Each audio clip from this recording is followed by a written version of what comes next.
propose donc de démarrer, chers amis d'Art, Culture et Foi qui nous rejoignez pour cette conférence Art contemporain et spiritualité. Alors nous accueillons un ami d'Art, Culture et Foi, Jean-Paul de Ramble, puisque ce n'est pas la première fois qu'il intervient pour nous. C'est une personnalité éminente, puisqu'il a de nombreux titres. Il est historien de l'art, il est membre du Centre du Vitrail, il est philosophe, il est docteur en littérature comparée, il est membre du Comité national d'art sacré, il s'est beaucoup occupé du chemin des arts à la cathédrale de Créteil, et puis il est aussi vice-président du Centre international de Chartres. Alors, c'est pas tous ces titres nombreux qu'il nous parle aujourd'hui, mais en tant que connaisseur de Vincent Bioulès, un peintre qui a lancé, qui était un des initiateurs du courant support surface, mais qui est revenu à l'art figuratif, et puis qui est un chrétien engagé, il le dit, il est authentiquement croyant, il est très attaché à sa région de Montpellier, il peint beaucoup la cathédrale de Maglone, mais il ne fait pas que ça. Bon, mais c'est vous, Jean-Paul de Ramble, qui allez nous le présenter. Et donc, je vous cède la parole. Alors, ceux d'entre vous qui n'ont pas coupé leur micro, s'ils peuvent le faire, c'est mieux, en cliquant sur la petite icône. Et puis, vous pourrez poser des questions à la fin de la conférence en cliquant sur réaction, et à ce moment-là, on peut lever la main et une main jaune apparaît et on vous donne la parole. Et puis, on peut donc échanger avec M. de Ramble s'il accepte quelques instants. Tout à fait. Voilà, merci beaucoup. À vous. Merci pour votre accueil. C'est effectivement un plaisir de retrouver Art, Culture et Foi. C'est une rencontre maintenant assez régulière et je m'en réjouis. Aujourd'hui, alors un peu moins le... Alors, démarrer ma vidéo. Voilà. Donc, toc. Voilà, et je vais partager l'écran bientôt. Merci. Voilà, j'ai la main pour partager l'écran et montrer les tableaux de Vincent Bioulès. Voilà, je disais un peu moins le Moyen-Âge cette année et un peu plus l'art contemporain. C'est vrai que j'ai cette double ouverture, on pourrait dire, sur le monde du Moyen-Âge et le monde de la création d'aujourd'hui. Il y a pas mal de relations entre les deux, à vrai dire, parce que ce sont deux périodes qui ont voulu vraiment s'affranchir d'un certain nombre de traditions et qui ont créé des œuvres qui ne sont pas forcément dans l'esprit classique, ce qu'on appelle la Renaissance classique, puisqu'au contraire, il y a une sorte d'affranchissement. Alors, Vincent Biolès est un artiste maintenant de plus en plus reconnu et je crois qu'il va vraiment s'affirmer dans la durée, bien au-delà de sa propre existence. C'est un artiste particulièrement représentatif de sa génération, on vient de le dire, de par cette expérience de support surface. Je dirais aujourd'hui, de par cette expérience de combinaison, d'articulation du figuratif et du non figuratif. Et là, c'est vraiment très intéressant de voir comment Vincent Biolès a pratiqué les deux voies, les a articulées et finalement, loin de les opposer, a permis de voir dans le figuratif du non figuratif et réciproquement. C'est ce que je vais essayer de vous montrer.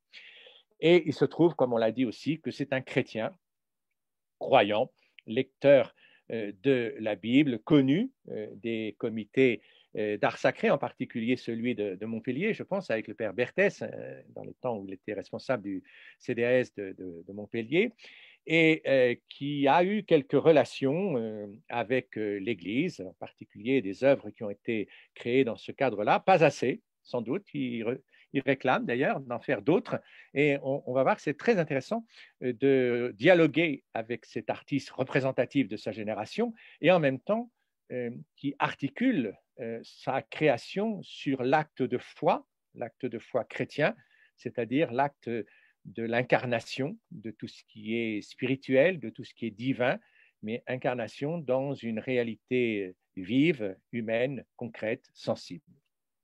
Alors, je vais développer plusieurs aspects de Vincent Biolès, peintre. J'ai un tout petit peu changé le titre, quand la métaphore transforme la nature en création.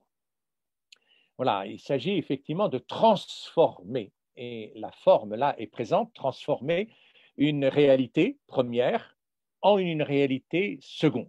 La réalité première, elle est donnée, c'est la nature. On peut la modifier, mais enfin, globalement, ce n'est pas nous qui créons la nature. Par contre, l'œuvre d'art nous revient. Et il y a un dialogue là, certainement, entre une première création et une seconde création. On est presque déjà dans du langage paulinien, le premier Adam, le deuxième Adam, la première nature, la seconde nature.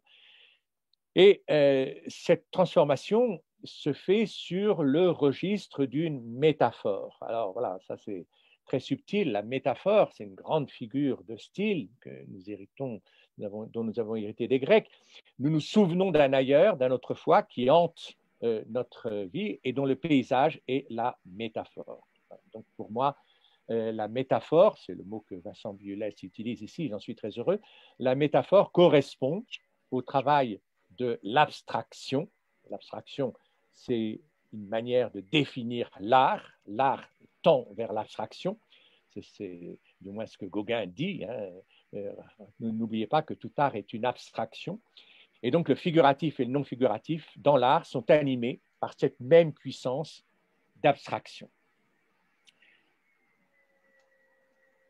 Alors, je vais commencer par la dimension chrétienne de Vincent Biolès.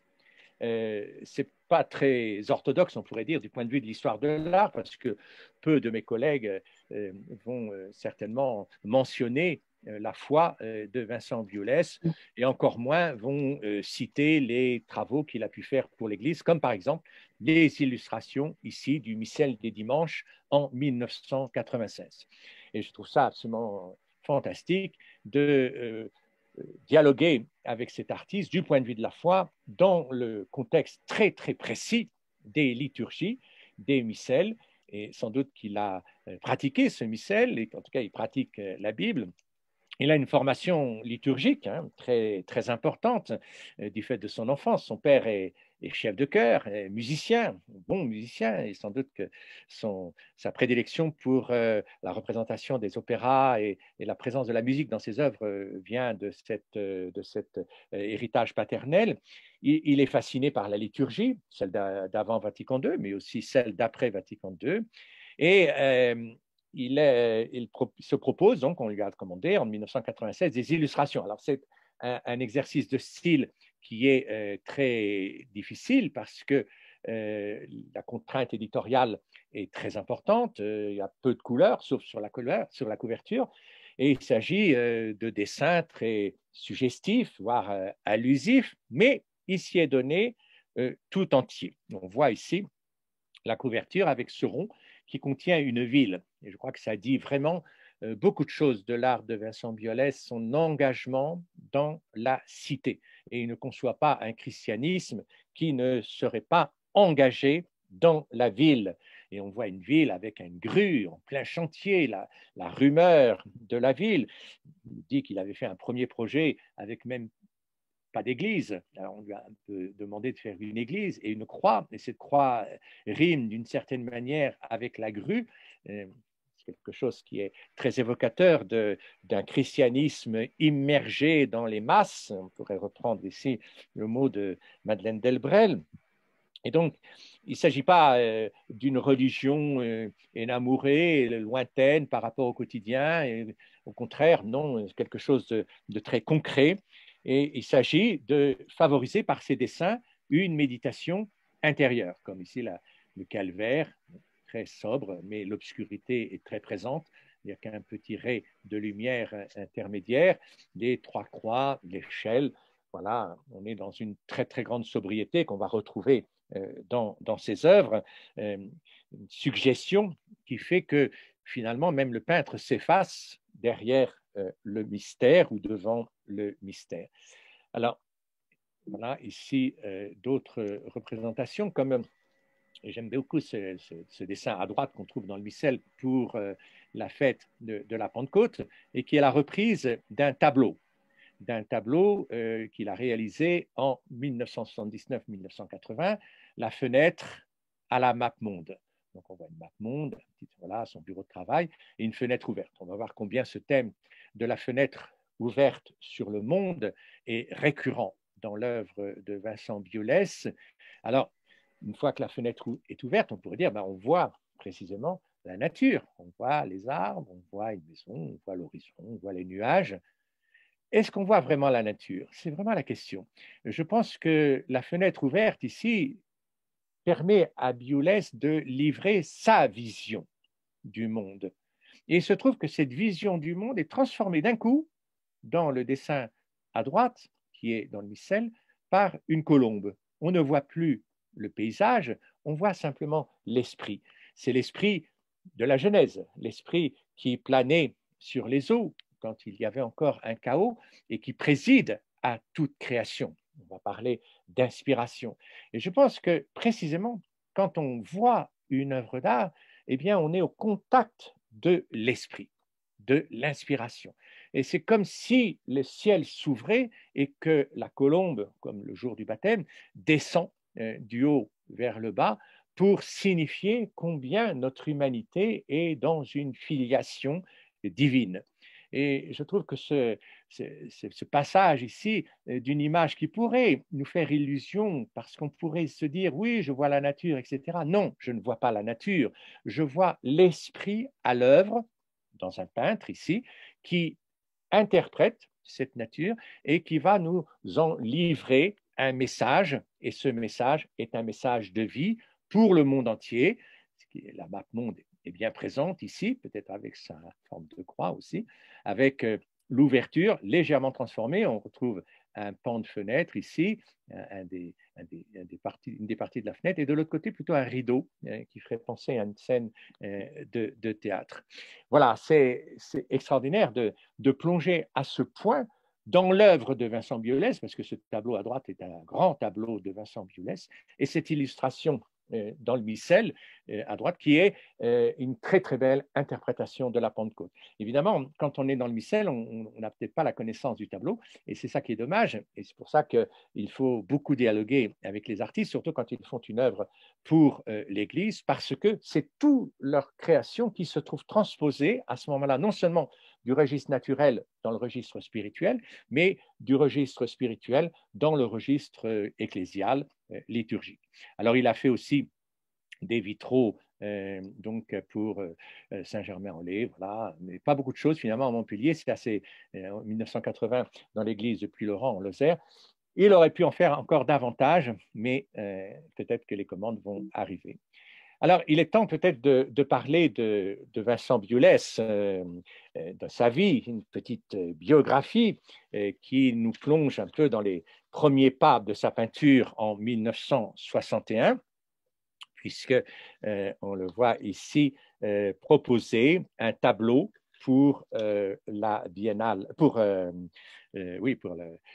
prix de Rome, et il va obtenir le premier, second grand prix. Il a 22 ans, hein, c'est quand même quelque chose qui est assez étonnant de voir ce jeune artiste déjà reconnu et primé. Donc, son avenir est quasiment assuré. Il va se présenter en 62, en 63. Il y a beaucoup d'autres amis peintres aussi qui n'ont pas forcément la même reconnaissance. Et donc, nous voilà en 61, et de l'autre côté, nous voilà en 2019, lors d'une très, très grande rétrospective de l'œuvre de Vincent Biolès au musée Fabre de Montpellier. C'est son musée, hein, c'est peut-être même que sa vocation de peintre est née dans ce musée, puisqu'il l'a fréquenté dès l'âge de 7 ans, 7, 8 ans, comme il dit. Et c'est un bel hommage ici qui lui est rendu au soir de sa vie. Alors, il a plus de 80 ans à ce moment-là. Et d'ailleurs, peut-être que c'est l'occasion de lui souhaiter un bon anniversaire parce qu'il est né le 5 mars. Voilà, donc il aura 83 ans demain. Et c'est assez émouvant de voir ce vieillissement. En général, le vieillissement, mais parfois, enfin, en général, malheureusement, souvent le vieillissement nous met un peu sur la touche, je parle à mon terme, à mon nom aussi, on vieillit et on est moins présent. Et il se trouve que le vieillissement de Vincent Biolès, comme pour beaucoup d'artistes, va le ramener presque au centre de la création artistique.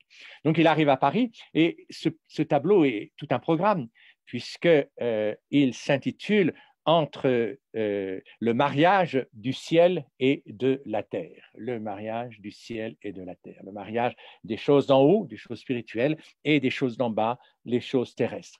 Et on a un tableau tout à fait dans le style de cette époque, très marqué par la grande peinture des Bonnard, Cézanne, etc. Une sorte de nébulosité un peu indistincte, mais surtout une ouverture, une très grande ouverture, à travers déjà ce qui pourrait sembler ici une ouverture peut-être d'église ou de clocher, je ne sais pas. Et nous voilà plongés dans l'infini, la perception d'un infini et en même temps de quelque chose d'intangible, de quelque chose qu'on ne va pas pouvoir emprisonner, mais qui au contraire va nous attirer vers l'extérieur, vers cette extériorité. Et il y a un très beau dialogue qui s'amorce ici, non seulement entre le ciel et la terre, mais entre l'intériorité et l'extériorité.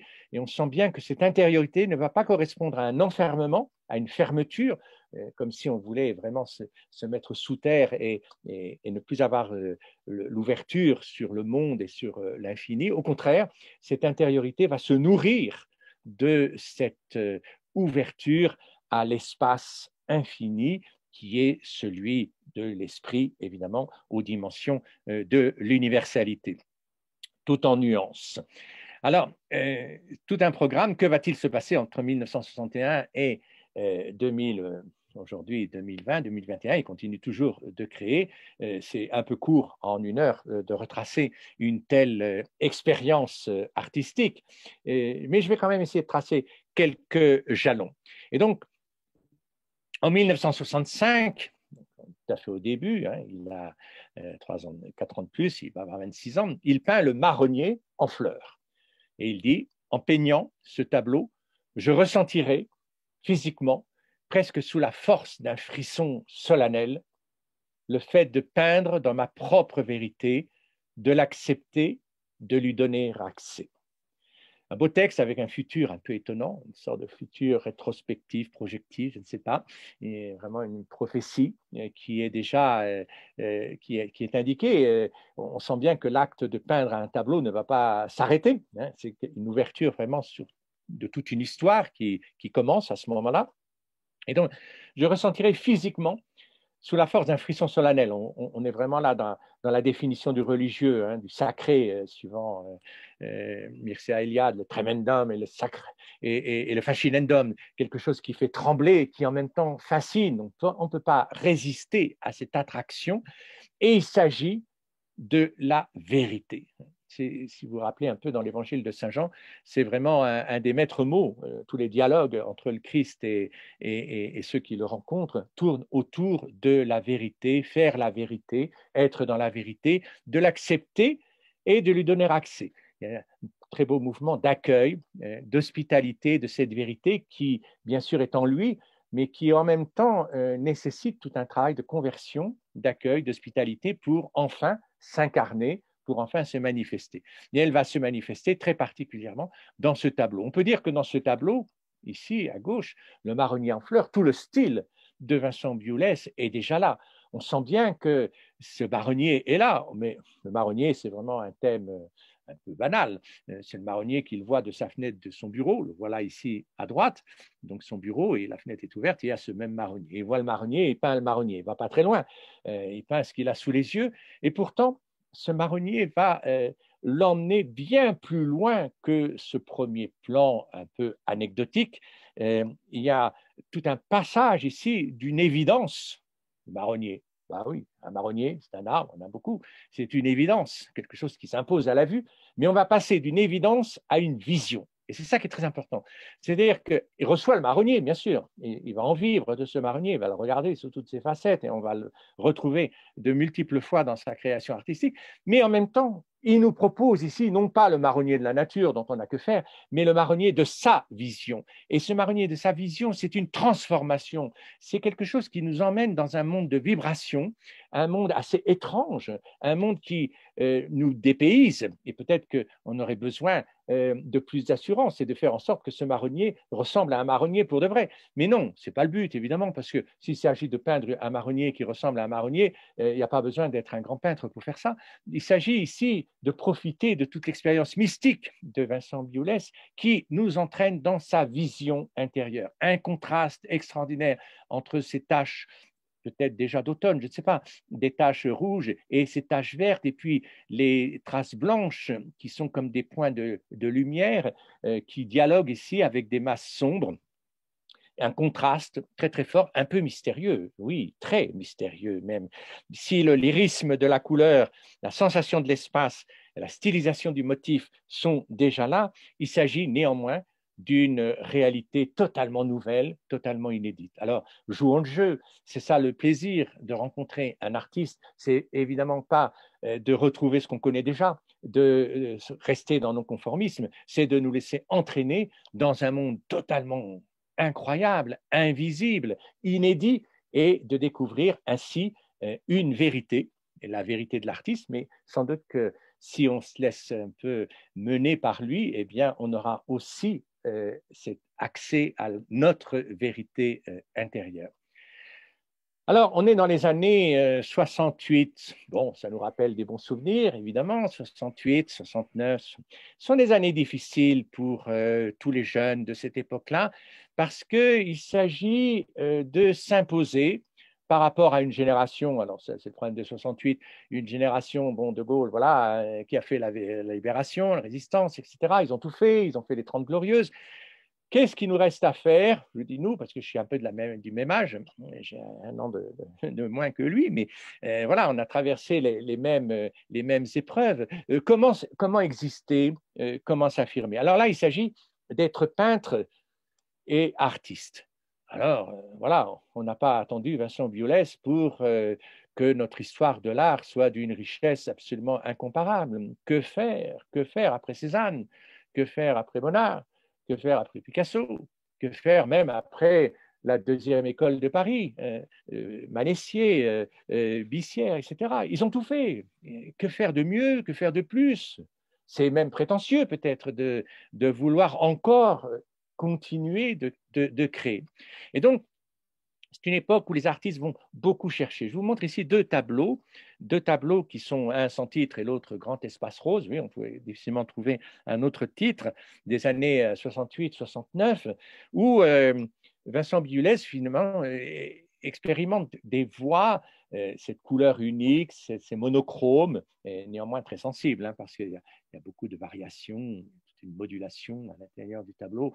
Quand on le regarde de près, là je vous montre malheureusement une pauvre image, mais si vous avez le tableau sous les yeux, on ne s'ennuie pas parce qu'il y a énormément de subtilités, de nuances qui font que c'est très animé et ça pourrait peut-être même ressembler à quelque chose un peu tempétueux, d'un peu d'agité.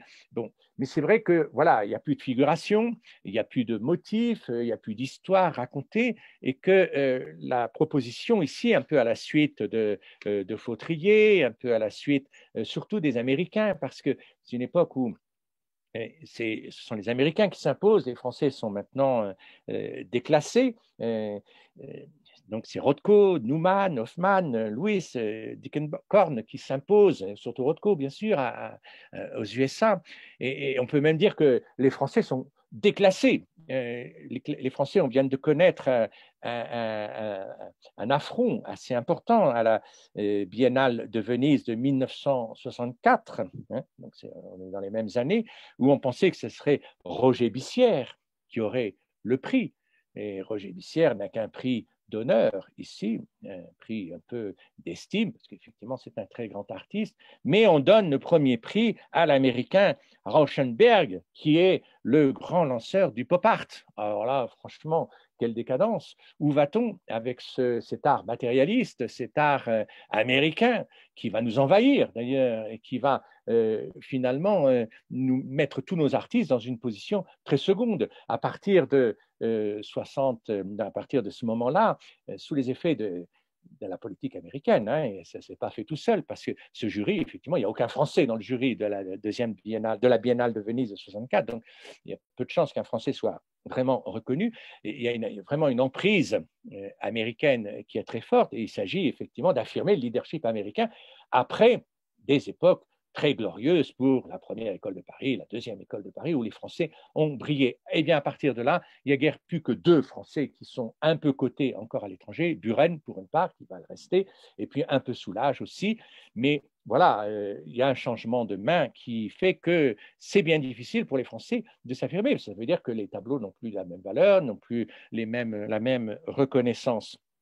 Et donc, voilà que Biolès va chercher de ce côté-là des expériences de peinture. Alors, j'ai parlé du pop art, il faudrait parler évidemment de Rothko, qui est très, très différent, mais curieusement, il y a un leadership de l'abstraction à ce moment-là qui est assumé par les Américains. Donc voilà, il est à ce moment-là très tenté. C'est une époque aussi où il va être très tenté par le communisme, le Parti communiste, il participe à des fêtes, ils sont très engagés dans la vie sociale et avec ses amis, des groupes assez turbulents de contestation, de radicalisation, des groupes iconoclastes. C'est une génération d'artistes qui n'est pas tranquille et qui ne sont pas des peintres du dimanche, au contraire. Et donc, on est dans cette ambiance avec Jean Azémar, Alain Clément, César Alquema, ou Buraglio, tout ça, où il s'agit vraiment de remettre en question les acquis, parce que si on refait la même chose, alors là, c'est la fin de tout. Donc, une grande fermentation, une grande émulation politique, sociale, artistique. C'est l'époque aussi du structuralisme.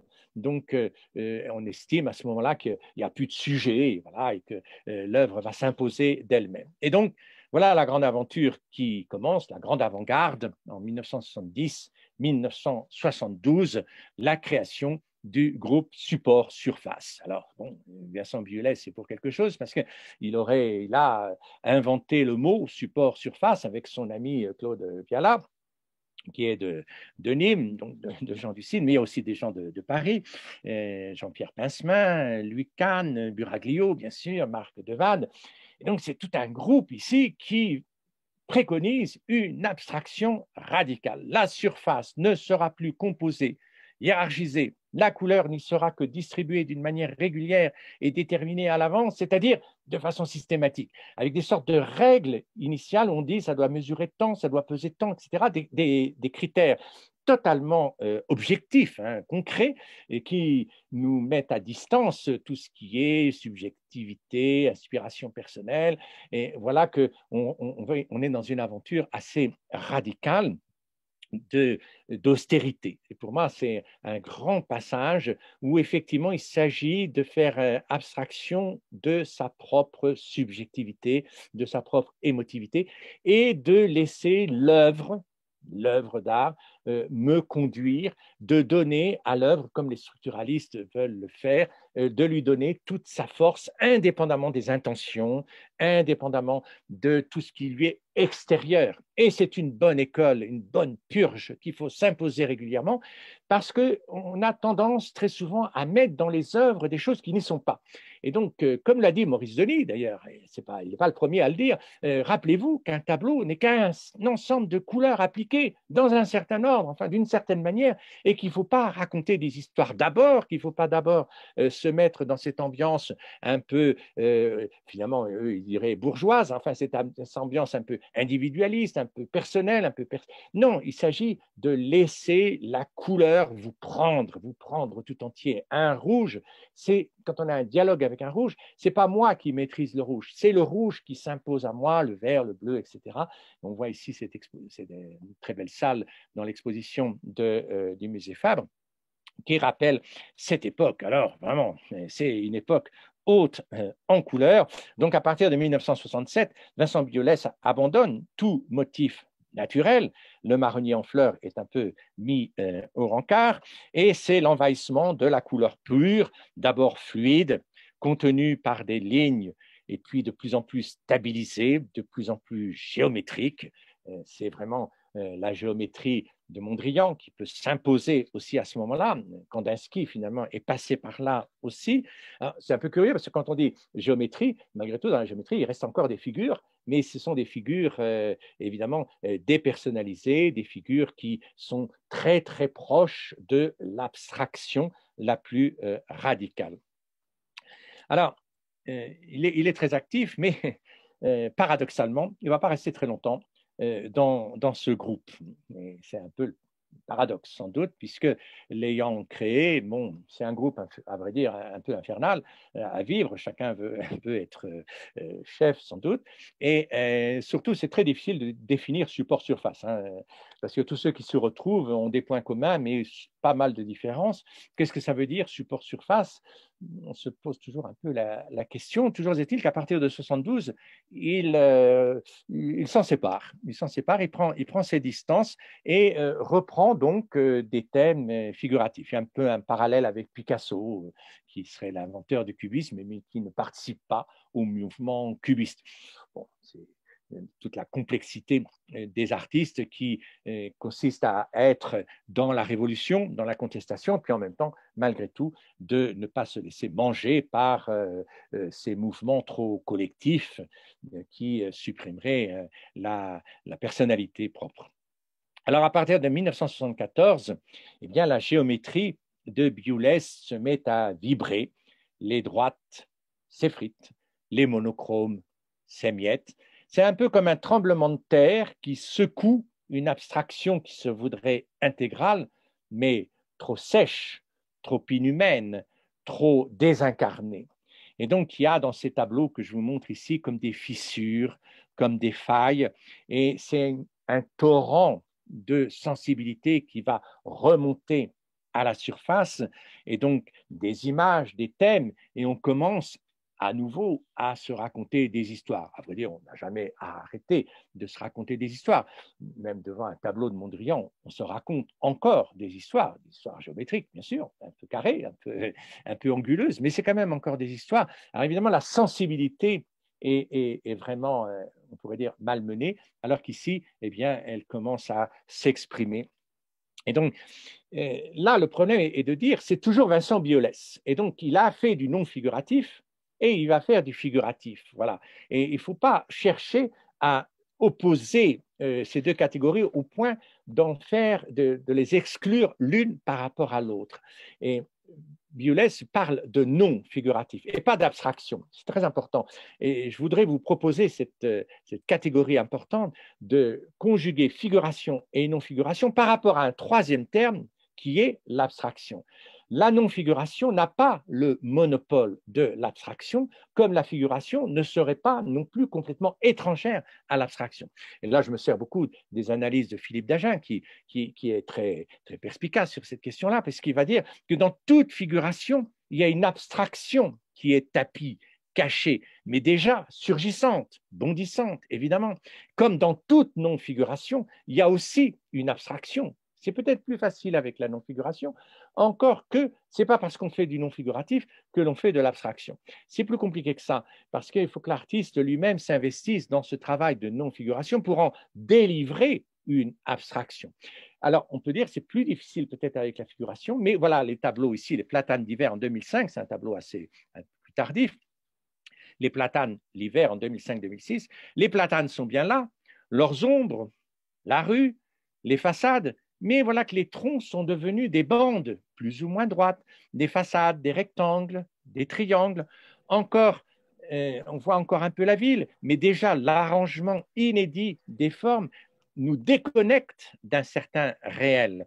Et dans toute abstraction, le monde est encore là, sous la surface, un peu caché déjà, comme enfoui, enterré, oublié. Et l'art va refaire ressurgir une réalité qui est morte par définition pour la rendre vivante dans le tableau par la peinture. C'est une réalité nouvelle à ce moment-là, inédite, qui surgit. Et je pense que pour moi, c'est un mouvement de résurrection. Il faut faire le deuil de cette nature concrète, matérielle, pour laquelle on n'a pas fait grand-chose. Il s'agit de l'ingurgiter, de la faire mourir en soi pour qu'elle puisse revivre d'une autre manière. Et effectivement, ces platanes d'hiver me font plus vibrer comme acte de peinture que la photographie, on pourrait dire, enfin encore que les photos relèvent de l'art aussi, bien sûr, mais qu'une vue plate de ces arbres qui sont très familiers dans le monde méditerranéen. Biolès, ici, affirme tout autant affirme tout autant les arbres dans une rue qu'il les nie par la production de taches colorées sur un textile. Et donc, Biolès reste fidèle à sa grande intuition de support-surface. Tout est finalement dans la surface de la toile et pas ailleurs. Il ne s'agirait pas d'aller regarder les platanes maintenant pour voir si ça ressemble. Évidemment, c'est complètement suranné de faire cette démarche à contre-courant. Il s'agit de résider dans la matérialité de la peinture et c'est cette matérialité de la peinture qui va nous faire découvrir un monde nouveau. Autrement dit, il faut envisager ce rapport figuratif, non figuratif, comme un mouvement dialectique de référence à la réalité, mais en même temps de négation de cette réalité. Croire que l'on puisse se référer à la réalité est une négation de l'art, mais croire que l'on puisse totalement s'affranchir de la sensibilité réelle et de cette réalité est une autre négation. Je peux parler ici de deux négations.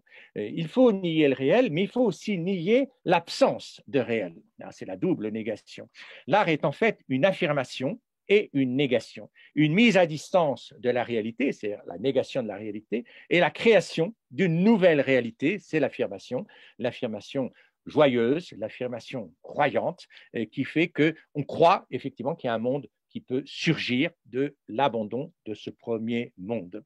Donc l'œuvre, évidemment, rappelle, et c'est ce que disait Biolès avec l'usage de la métaphore, rappelle quelque chose que l'on connaît, que l'on a connu, que l'on peut voir, mais l'œuvre transforme, métaphorise au point de dénaturer substantiellement cette réalité première. Et donc, le tableau ici nous propose une fiction colorée de forme, une construction originale de ce qui pourrait être une expérience première de la réalité, mais totalement affranchie au point de nous montrer quelque chose de nouveau, d'inédit, d'absolument imprévisible. Et il ne s'agit plus alors que de couleurs posées sur une toile, d'un assemblage de formes. Il s'agit en même temps et en plus d'un transport, d'un transport dans un monde nouveau.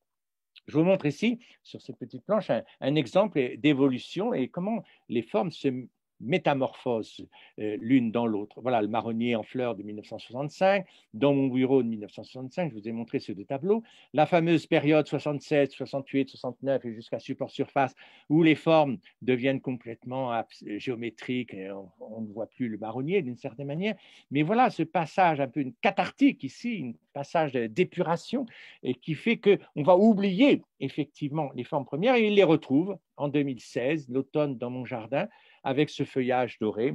Ça peut être un feuillage d'automne, évidemment, mais j'y vois beaucoup plus l'or d'une révélation, l'or des mosaïques byzantines, pourquoi pas, voilà, qui nous transporte directement dans ce monde divin parce que les feuilles d'automne meurent, mais il reste l'or de la divinité. Alors, Viala va accompagner Biolès dans cette aventure. Ils vont rester très amis et on a ce très beau tableau ici qui s'intitule d'ailleurs le Viala dans la maison ou les trois as en 1980. Alors c'est un beau tableau. Donc on retrouve le fameux marronnier, décidément il ne s'en détache pas, mais le marronnier est un peu comme son fétiche, et qui dialogue ici avec une toile de Viala. Il a une toile sans doute de Viala chez lui, ces fameux haricots là, qui sont disposés comme des taches, enfin comme des galets sur une plage, et sur un fond monochrome. Viala évolue très différemment de Biolès, peut-être un peu moins sensiblement, mais évidemment les deux coïncident ici, dialoguent, on a Biolès à gauche, Viala à droite. Et au milieu, on a ce fameux, une sorte de miroir. Voilà. Et donc, il en parle d'ailleurs un peu dans ce texte. Au fond de mes souvenirs de tout jeune peintre, je m'éveille dans la clameur des cigales face au rectangle jaune, immuable, éblouissant. D'autres fenêtres dans d'autres maisons à la campagne à Saint-Trope, où je découvris pour la première fois au musée de l'Annonciade toute cette peinture française qui me plut si fort. Effectivement, ici, on a presque un exercice de style avec le miroir, avec la cheminée, avec le mobilier, le jeu d'échecs qu'on voit très souvent dans les tableaux, les trois as qui sont là, pourquoi trois et pas quatre, ça, il faut que je travaille encore pour comprendre tout ça, mais voilà, on a comme une prise en tenaille ici de la réalité, mais réalité sublimée, ne serait-ce que parce que, par exemple, la profondeur du tableau est donnée par le miroir. Alors, c'est tout à fait une profondeur inversée, évidemment, c'est une fausse profondeur, une profondeur inversée qui est celle d'ailleurs des tableaux médiévaux, des tableaux byzantins, qui précisément nous invitent à renverser complètement notre sens de la perspective. Il ne s'agit pas de nous considérer comme le point d'origine de la vision qui va se perdre à l'infini, dans l'horizon, mais au contraire de se considérer comme le récepteur de cette vision dont les lignes, effectivement, viennent se fermer sur le devant du tableau et non pas à l'intérieur du tableau. Donc, on va retrouver ce thème de la fenêtre qui est très, très important, qui est la métaphore, finalement, de l'ouverture. L'ouverture comme moyen d'intériorisation. Le tableau conçu comme une fenêtre. Alors, voilà d'autres tableaux ici, la fenêtre en automne, l'été indien à Montpellier en 1982.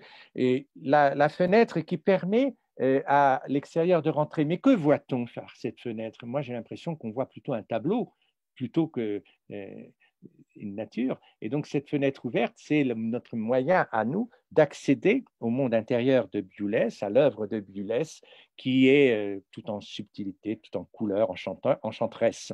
Et donc, c'est le tableau qui est à la fenêtre. C'est le tableau qui nous permet de voir au-delà de notre premier champ et de notre première ligne d'horizon, et de voir autrement.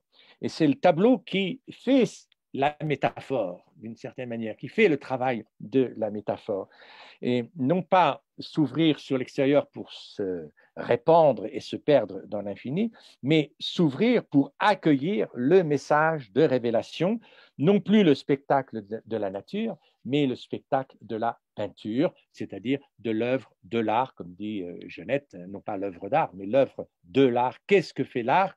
À la suite de Plotin, l'art est un agissant, évidemment, et c'est lui qui opère en nous cette transformation. Et le tableau, évidemment, accompagne cette puissance artistique.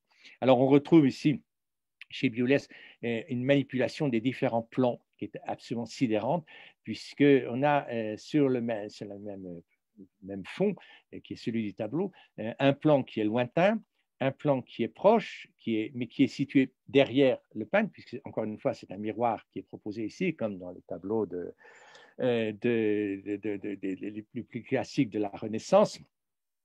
Et donc, les plans s'entrechoquent, mais en même temps, tout est aplati. Tout est aplati, de sorte qu'on n'a pas de profondeur autre que cette profondeur donnée par la vision. Et si je suis moi-même amoureux de ce tableau, à la suite de Biulès, je vais rentrer effectivement dans cette puissance de la vision qui a une profondeur, mais cette profondeur n'est pas physique, évidemment, c'est une profondeur d'ordre spirituel. Et comme dans les icônes, on a un aplatissement de la réalité en deux dimensions. On abandonne complètement la troisième dimension. Effectivement, Biulès est un peintre et pas un sculpteur. Bon, il ne manipule pas la troisième dimension. Et ces deux dimensions, c'est une abstraction, évidemment, parce que rien dans la nature n'est en deux dimensions. Et voilà que tout est ramené à deux dimensions. Ça, c'est une opération de l'esprit, une opération spirituelle ou intellectuelle, comme vous voulez, qui permet effectivement de déréaliser la nature pour effectivement permettre le passage. Parce que trop de réalité, trop de ressemblance, trop de pop art, on pourrait dire, eh bien, nous empêche d'accéder à la réalité artistique proprement dite. Alors ici, un beau tableau, les barricades mystérieuses, j'aime beaucoup ce titre, les barricades, il y a les fenêtres, elles sont fermées ici, mais comme il y a des carreaux, on peut voir à travers. Et puis toujours ce miroir qui crée un troisième plan totalement différent. Avec ici cette indication de la musique, je l'ai parlé au début, Biolès est un amoureux de la musique, un dialogue ici entre le peintre et la musicienne, qui pourrait faire penser à un beau dialogue de Kandinsky avec Schoenberg. Bon, on trouve tout ça déjà au début du XXe siècle, et c'est très important de transposer, de jouer ce monde des correspondances du visuel et du sonore ici, et les sens, tous les sens sont en profonde synesthésie, de sorte que tout dialogue et nous transporte effectivement dans un monde nouveau. Je vous ramène ici la fenêtre qu'on a vue tout à l'heure pour vous rappeler que cette ouverture, c'est l'aventure spirituelle. C'est le titre du livre de Kandinsky, du spirituel dans l'art, du spirituel, c'est-à-dire dans l'art. Voilà, c'est la colombe. Il faut la voir, mais si vous voyez bien le tableau, vous verrez la colombe agissante. Alors, Biolès va peindre aussi une nouvelle maison, un beau texte ici, notre nouvelle maison, il a dû emménager quelque part à Montpellier, s'ouvrait sur un jardin, sur une allée de cyprès à l'italienne. On se fait penser au grand tableau italien. Sur d'amples marronniers qui, l'été venant, font l'ombre noire et presque angoissante. Par les fenêtres de la salle à manger, le soir, on peut voir le soleil tomber entre les cyprès. Le ciel est soit peuplé de grands nuages dramatiques, soit de cuivre fourbi, étincelant, soit d'un rose glacé où s'avance dès les premiers jours de février l'amandier aux pieds nus. Voilà, il faut être peintre et poète pour voir cette nature de cette façon. Et le tableau rend bien ici, peut-être qu'il n'est pas très bien rendu techniquement, mais le contraste entre les ombres et les lumières, et cette partie angoissante, effectivement, qui est encadrée, on pourrait dire, et qui va néanmoins être percée par la lumière, ne serait-ce que la lumière du regard de l'artiste. Donc, c'est tout le problème de la sensation, de l'impression. Et là, c'est intéressant de voir ce que Biolès fait de la grande expérience des impressionnistes. L'art, évidemment, permet de relier le sensible à quelque chose qui n'est pas sensible. Mais le sensible est néanmoins présent, la chair, la matérialité, les souvenirs, les sensations.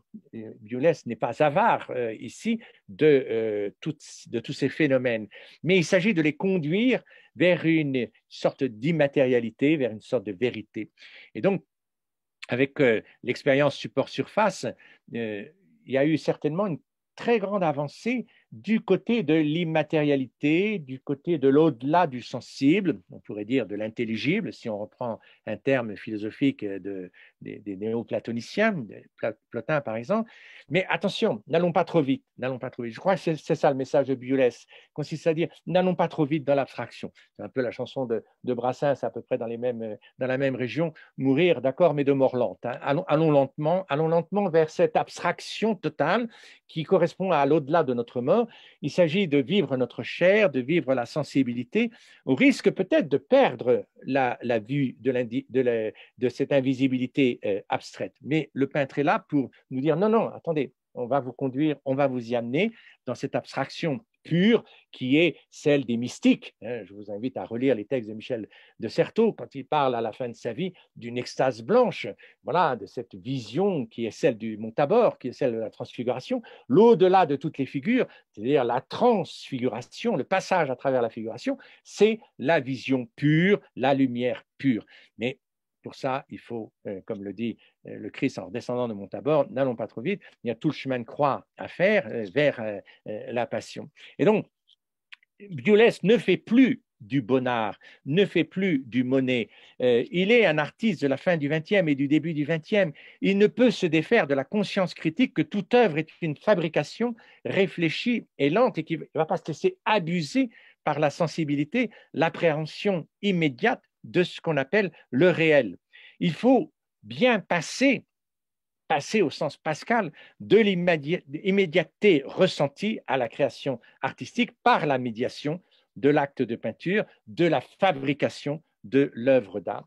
Alors, je pourrais citer ces tableaux, toute cette série qui est un peu avant le tableau que je viens de vous montrer, mais qui rappelle les places d'Aix. Alors, toute une série ici avec des jeux d'ombre et de lumière, et une très grande agilité picturale de Biolès qui peut peindre dans le noir, dans le sombre, mais qui peint aussi dans ses couleurs orangées extrêmement chatoyantes. Biolès est le peintre d'une géographie à la fois intime et exubérante. C'est un Méditerranéen, évidemment, il ne peut pas s'affranchir de ces sensations qu'on ressent au pied des oliviers, comme le dit Matisse, dont il est un grand admirateur. Ah, nom de Dieu, au pied de cette lumière dans les oliviers, c'est quelque chose qui est évidemment incroyable. Et donc, il faut le ressentir, mais encore faut-il après le porter dans ces tableaux. Alors, il y a des paysages aussi, tout à fait inattendus, si on est dans la logique de support-surface. Mais encore une fois, j'espère que vous avez bien compris qu'il n'y a pas une négation, un refus de support-surface, mais une intégration, un investissement de toute cette expérience de support-surface qui représente l'idéal, à vrai dire, qui représente le but à atteindre, mais dans la médiation plus sensible, dans la médiation temporelle un peu plus lente, qui fait qu'on ne va pas se contenter, comme Malevich, d'un carré blanc sur fond blanc, qui est évidemment le suprématisme, hein, l'aboutissement de toute abstraction. Mais Malevich lui-même a dit, une fois que je suis en celui-là, je ne peux pas aller plus loin. Donc il est revenu lui aussi à des choses moins suprématistes et moins abstraites. Et donc ici, je vous montre la Ponche 3, avec ce beau texte de Biolès, le paysage. Je dois rester fidèle à cet antique désir, le paysage, ce n'est pas le premier, à ce désir, à cette joie fondatrice. C'est mon seul rendez-vous, le seul lieu, le seul espace où je puis exister.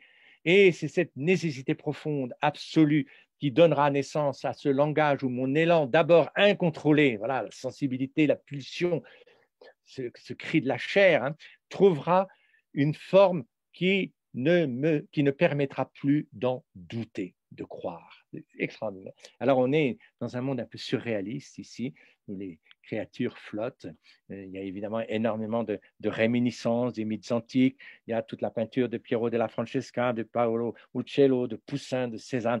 Matisse est extrêmement présent dans toute l'œuvre de Biolès. Je n'ai pas le temps de montrer combien, sans doute, Biolès est le meilleur interprète de l'œuvre de Matisse. Et donc, bien sûr qu'on n'est pas dans les cartes postales touristiques, on n'est pas dans les photos publicitaires, on est dans un monde imaginaire, dans un monde qui fait rêver. C'est d'ailleurs le titre du tableau, Le Rêve, hein, et donc de 1980.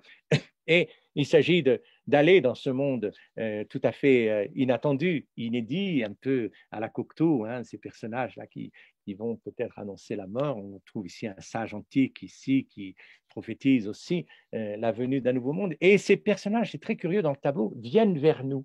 Là, on est vraiment dans une perspective inversée parce que toutes les lignes de fuite aboutissent devant le tableau, dans le spectateur. Et donc, tout le tableau vient vers le spectateur pour l'emporter, pour l'emmener dans un monde inédit, dans un monde de rêve.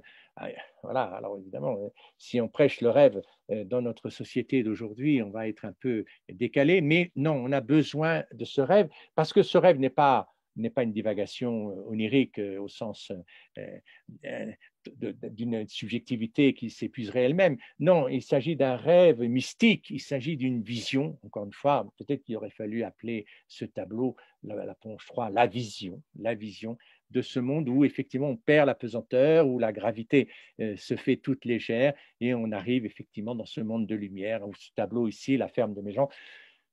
Et il dira, je ne sais pas bien, à vrai dire, où dans ma propre vie commence la peinture et où c'est ce qu'il est convenu d'appeler la réalité. Voilà, c'est ce que j'essaie de montrer depuis le début. On part effectivement de cette réalité, on va dans la peinture et le transit est extraordinaire. On voit ici ce personnage qui avance.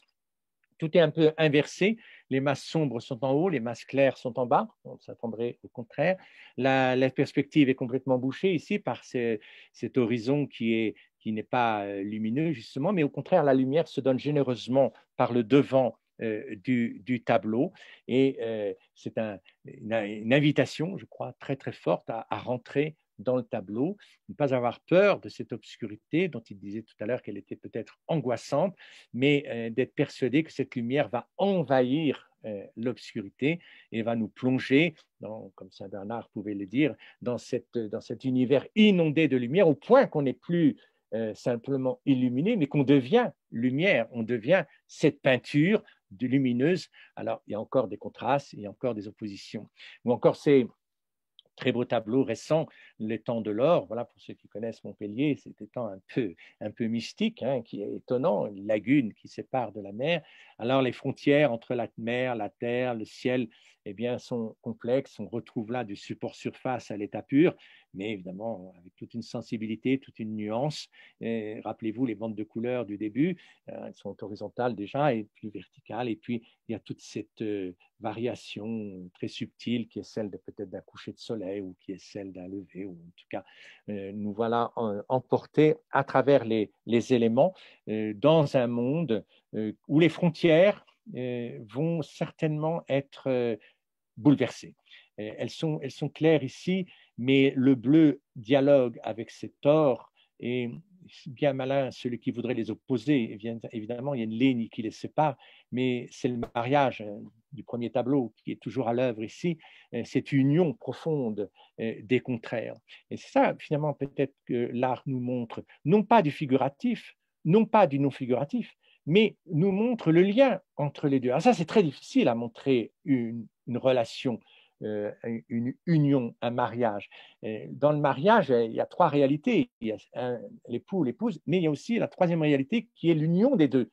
Et l'union des deux, c'est une autre forme, un autre corps qui se constitue, et c'est l'œuvre d'art ici qui le montre avec brio, puisqu'on voit bien la distinction des deux, et l'opposition peut-être même des deux, mais on sent, alors là, c'est le travail d'une sensibilité qui n'est plus simplement charnelle, parce que c'est une sensibilité animée par la foi, par la croyance, on sent qu'elles sont unies dans le dialogue, et c'est la fameuse formule, puisqu'on est chrétien ici, c'est la fameuse formule de Chalcédoine, où effectivement on montre que les deux sont unis, qu'il n'y a pas de séparation, et en même temps, il n'y a pas non plus de confusion. Il ne s'agit pas de tomber dans une sorte d'angélisme qui ferait que tout serait lumineux. Non, on conserve les oppositions, on conserve les contrastes, on conserve le difficile dialogue de cette différence aussi tranchée et pourtant aussi harmonieuse. Et on le sent, je crois, très très bien dans le tableau. Alors pour finir, et finir avec ce que Biolès a fait plutôt dans les deux dernières décennies,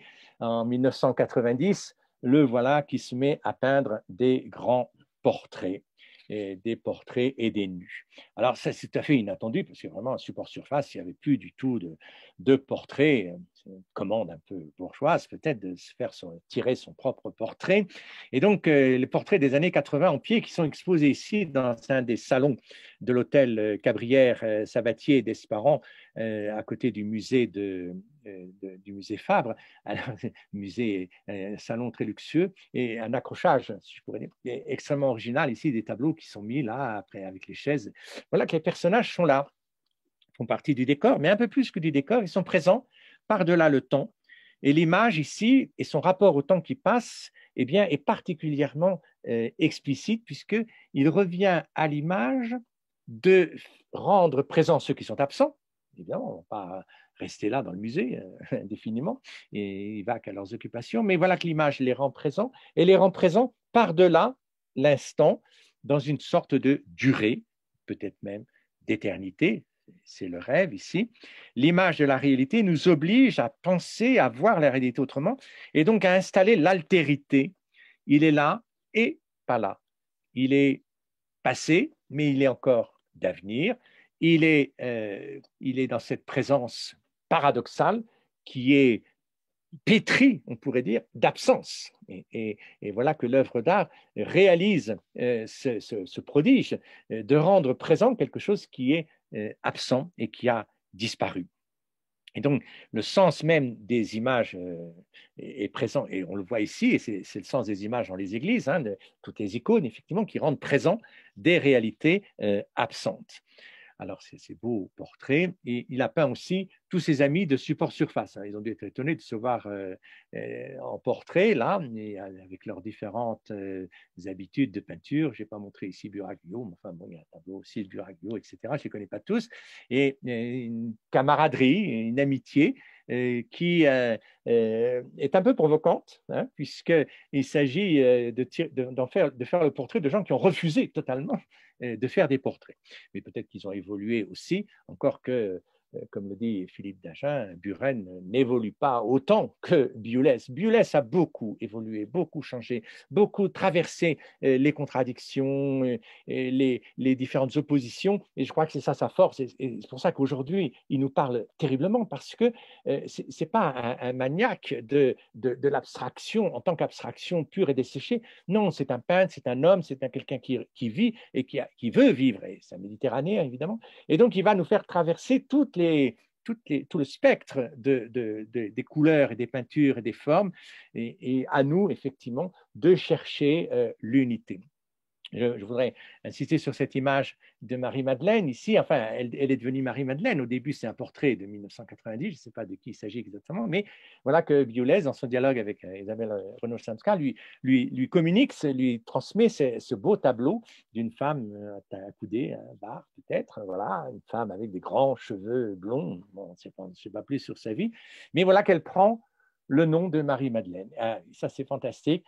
Un peu comme tout à l'heure, le tableau, l'ouverture sur le monde qui prend le nom de Pentecôte, parce qu'il y a un petit déclic, un changement. C'est pas loin parce qu'elle était là, notre Marie-Madeleine, elle est là sans doute dans beaucoup d'autres peintures, mais là, voilà qui gagne son nom et qui, d'une certaine manière, nous entraîne encore sur un autre registre, c'est la force de Biolès, de nous entraîner sur le registre chrétien, avec une puissance poétique nettement supérieure à tout ce qu'on peut imaginer, puisque à ce moment-là, c'est tout l'effet du péché, de la grâce, de la mort et de la résurrection qui vont être exprimés. Et donc, cette femme est encore un peu en attente, mais c'est vrai que lui donner le nom de Marie-Madeleine, c'est la projeter dans une fiction narrative et liturgique absolument fantastique. Et même des nus. Alors là, vraiment, on peut dire qu'on est tombé très bas. C'est ce que dit d'ailleurs un peu Biolès. Actuellement, je peins des nus et je pense que c'est ce qu'il y a de plus compromettant. Et oui, alors là, bon, effectivement, la sensibilité est peut-être très, très à l'œuvre. Sensualité, alors c'est ce qu'il y a le pire, et qui est l'ironie sans doute, mais il y a tout un travail de déréalisation aussi, le fond de peinture, les fonds de couleur, le crayon, etc.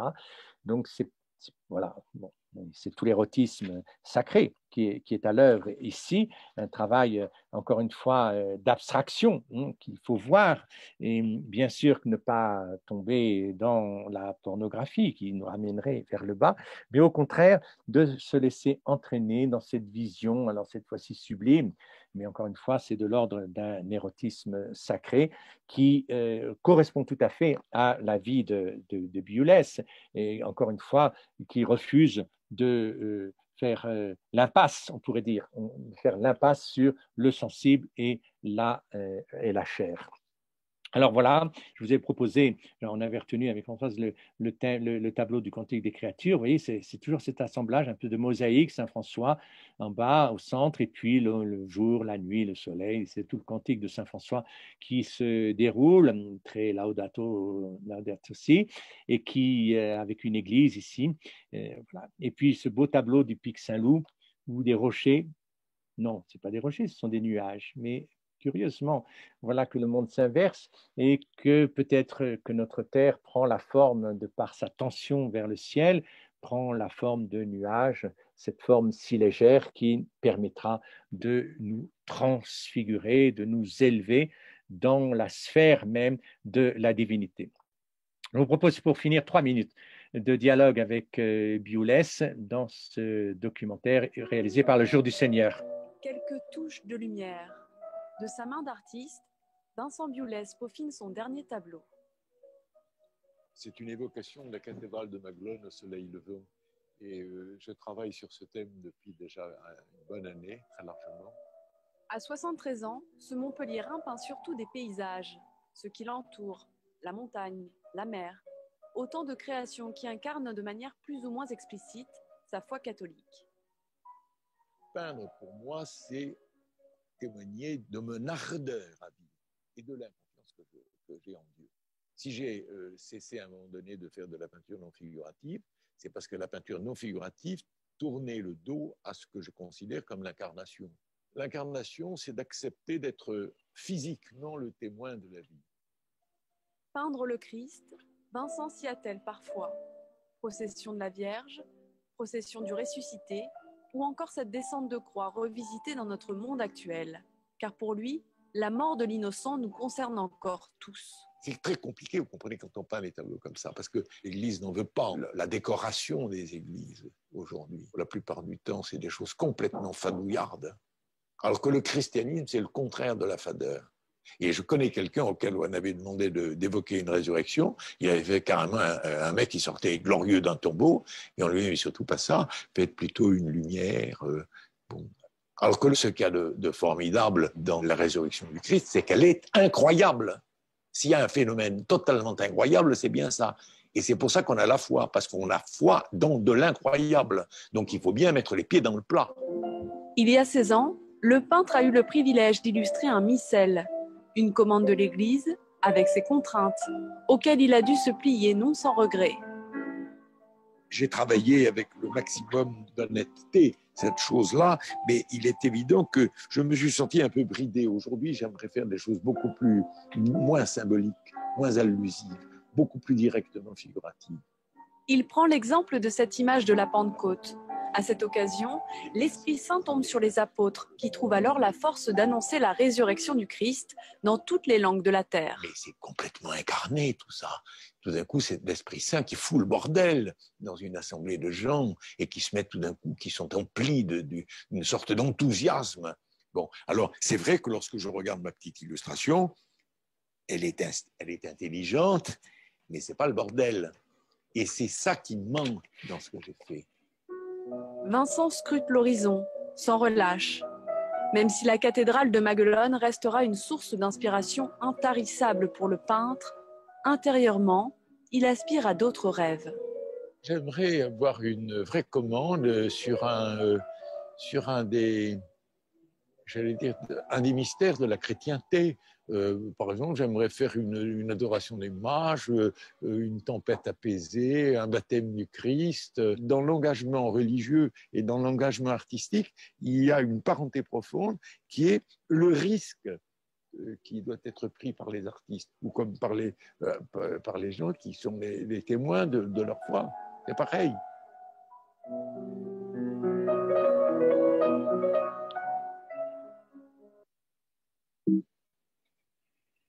Voilà, alors c'est un appel qu'il faut entendre, hein. C'est vraiment fantastique, un artiste qui veut risquer à ce point-là son art dans l'acte de foi, qui est celui de l'acte de la peinture. Je crois qu'on voit bien ici combien les deux se conjuguent. Je vous invite à lire le journal de Vincent Biolès, voilà, Dieu, les autres, les femmes, la peinture, la vie, enfin, les éditions Méridiane, et de continuer à le fréquenter. Il nous accompagne, c'est vraiment un excellent, un merveilleux compagnon de la vision, la transformation de l'évidence en vision par la métaphore de toute réalité. Voilà, je vous souhaite une bonne continuation. Alors, il y a peut-être des questions. Je ne sais pas si je peux changer voilà, je vais arrêter le partage d'écran. Moi, François Drouin, là, moi, je voudrais d'abord vous remercier, hein, Jean-Paul de Rome, c'était vraiment très intéressant. Vous nous donnez envie, effectivement, d'en savoir un peu plus. Et vous avez bien montré comment Biolès tenait à mettre du spirituel dans l'art, à montrer que l'humanité est une filiation divine, que son œuvre était incarnée, et en même temps était une ouverture à l'espace, avec ses fenêtres ouvertes à l'espace infini de l'esprit. Donc merci beaucoup, parce que c'était beaucoup de brio et magistral. Et effectivement, il y a peut-être des personnes qui souhaitent poser des questions. Alors, elles peuvent appuyer sur l'icône en bas, la réaction, et lever la main, ou couper leur son, on n'est pas très nombreux, et prendre la parole directement. Je ne sais pas, est-ce que quelqu'un souhaite poser des questions? Je vois une certaine Geneviève, peut-être. Non. Il n'y a pas de questions que vous souhaitiez. Il faut digérer. Et voilà, c'était très dense, et encore une fois, je vous remercie, c'était tout à fait intéressant. et puis incarné dans cette lumière de Montpellier qu'on voit dans… Voilà, oui, oui, eh ben, on voit bien ça dans le petit montage. Le petit montage, il est très, très bien fait, sauf une chose. Alors, c'est très, très dommage d'avoir montré, après le tableau de Bewley sur Maglone, d'avoir montré la photo de Maglone. Ça, pour moi, c'est un contresens, ça, parce que sans doute qu'on voit Maglone, mais après, une fois qu'on a vu le tableau, il n'y a plus à revenir à la réalité de l'Église. Mais ça, c'est ce qu'on fait sans arrêt.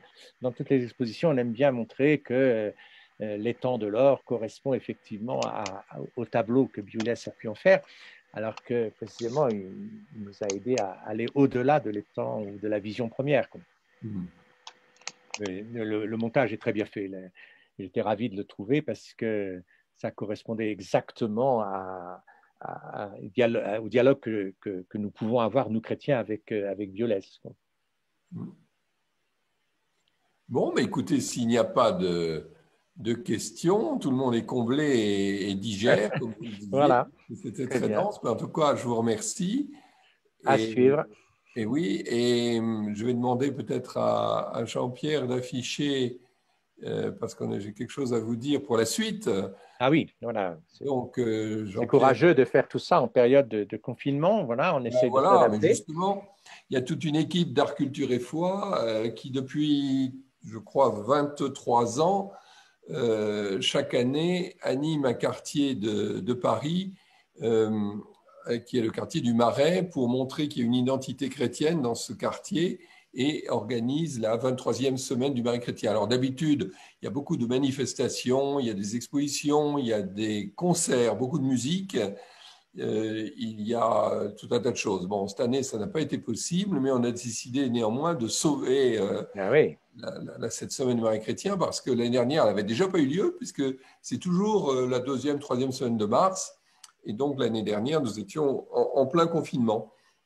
Alors, vous aurez donc 6 conférences par visio, presque une tous les soirs à 18h, sur le thème de la joie, qui a été choisi par cette équipe du Marais chrétien. Et vous avez le programme sous les yeux. Donc, c'est la joie, Renoir, la joie comme chemin de sagesse, Fra Angelico, la joie parfaite, entrer dans la joie, en partant des portes et des frontons des églises de ce quartier du Marais de Paris. Et puis, on est à Paris, donc Sainte-Geneviève, la joie dans le Christ. Donc, c'est très simple de vous inscrire, c'est toujours la même chose. Vous allez sur le site artcultureetfoi.fr et vous pouvez vous inscrire à chacune de ces conférences. Donc, n'hésitez pas à le faire.